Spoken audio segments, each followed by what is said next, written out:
जो 15 मिनट में 100 करोड़ हिंदुओं को मारने की बात करता है। ऐसे व्यक्ति के सामने हम शपथ नहीं लेंगे जो गौ मांस खाने के लिए हमें प्रेरित करता है। नमस्कार, इन खबर में आपका स्वागत है। मैं हूं आपके साथ सचिन शर्मा। तेलंगाना में रेवंत रेड्डी मुख्यमंत्री पद की शपथ ले चुके हैं। अब बारी है विधायकों का विधानसभा में शपथ लेने का। वैसे में कांग्रेस की तरफ से अकबरुद्दीन ओवैसी को प्रोटेम स्पीकर बनाया गया है। अभी मामला पूरा तूल पकड़ रहा है। बीजेपी के विधायक टी राजा भड़क उठे हैं, क्योंकि कांग्रेस हमेशा आरोप लगाती चली आई है कि एआईएमआईएम बीजेपी की बी पार्टी है, वोट कटवा है। लेकिन अब जिस तरह से चुनाव हुआ, रिजल्ट आए, कांग्रेस की सरकार बनी, अब जब विधानसभा की बात आ रही है, विधानसभा में स्पीकर नियुक्त करने की बात आ रही है, विधायकों को शपथ दिलाने की बात आ रही है, तो कांग्रेस उसी वोट कटवा पार्टी के विधायक को अब प्रोटेम स्पीकर बना दी है। इस पर बीजेपी के विधायक टी राजा भड़क गए और कह रहे हैं कि जो 15 मिनट में 100 करोड़ हिंदुओं की मारने की बात करता है, उसके सामने मैं शपथ नहीं लूंगा। जो गौ माता के ऊपर बात करता है, उसके सामने मैं शपथ नहीं लूंगा। आप भी सुने टी राजा क्या कुछ कह रहे हैं।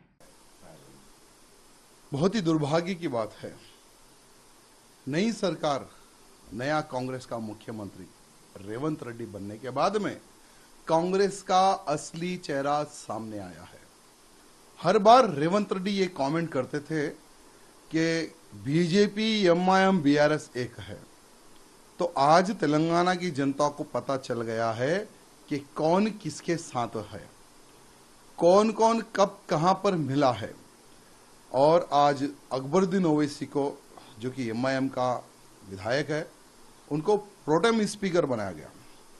तो ऐसे व्यक्ति के सामने हम शपथ नहीं लेंगे जो 15 मिनट में 100 करोड़ हिंदुओं को मारने की बात करता है। ऐसे व्यक्ति के सामने हम शपथ नहीं लेंगे जो गौ मांस खाने के लिए हमें प्रेरित करता है, क्योंकि गाय हम सबकी माता है।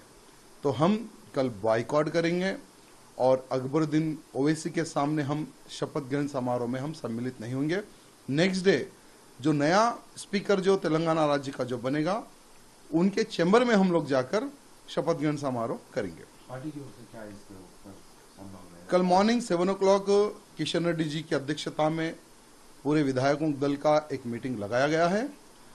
कल लगभग 8 बजे तक ये डिसाइड हो जाएगा कि मेरी जो व्यक्तिगत जो राय है वो पार्टी की राय है। लगभग कल 8 बजे पता चल जाएगा। तो सुना आपने। आपको बता दें कि टी राजा जिस तरह से पहले भी कई सारे बयान देकर के सुर्खियों में बने रहते हैं। बीजेपी उनको निलंबित की थी, चुनाव के आने वक्त पहले बीजेपी उनको वापस लाई, उसके बाद टिकट दिया और तेलंगाना में बीजेपी पिछले बार से अच्छा प्रदर्शन करते हुए इस बार 8 सीटों पर जीत हासिल की है।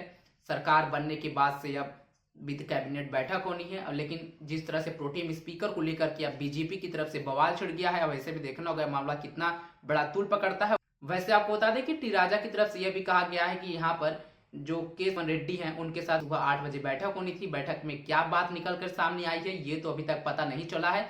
लेकिन तेलंगाना की राजनीति में बीजेपी अब अहम रोल निभाने वाली है, क्योंकि बीजेपी का ग्राफ यहाँ पे बढ़ा है। अगर 2018 के चुनाव में देखें, जहां बीजेपी का सिर्फ एक ही विधायक था, वो था टी राजा। अब टी राजा के साथ साथ 7 और नए विधायक बन गए हैं।